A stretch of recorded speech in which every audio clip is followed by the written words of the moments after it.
Hello friends, welcome back to my channel stay with Neha. আর আমি আজকে অনেক অনেক বেশি খুশি। আর এর কারণ তোমরা নিজের চোখেই দেখতে পাচ্ছ। দেখো আমার আদা গাছে কি সুন্দর ফুল হয়েছে।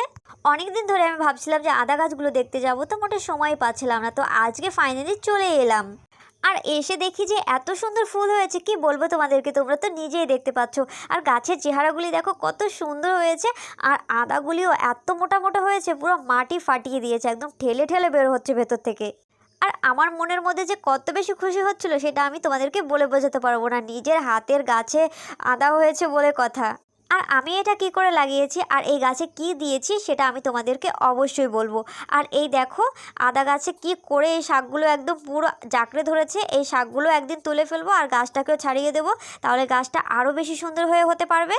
তো চলো বলে দিচ্ছি এটা আমি কি করে লাগিয়েছিলাম। আমি মাটি আর ছাগলের গোবর সার মিক্স করে 1-2 পিস আদা দিয়ে লাগিয়েছিলাম বর্ষাকালে। আর এই দেখো কত সুন্দর হয়েছে। তো তোমরা যদি না লাগিয়ে থাকো এখনো পর্যন্ত, তো বর্ষাকালে লাগিয়ে নিও, এটা শুধু বর্ষাকালেই লাগাতে হয়। তো একদম সিম্পল, কোনো কষ্ট করতে হয় না। তো ভিডিওটি ভালো লাগলে একটা লাইক করো, আর আমার চ্যানেল নতুন আসলে সাবস্ক্রাইব করে দিও। দেখা হচ্ছে অন্য ভিডিওতে।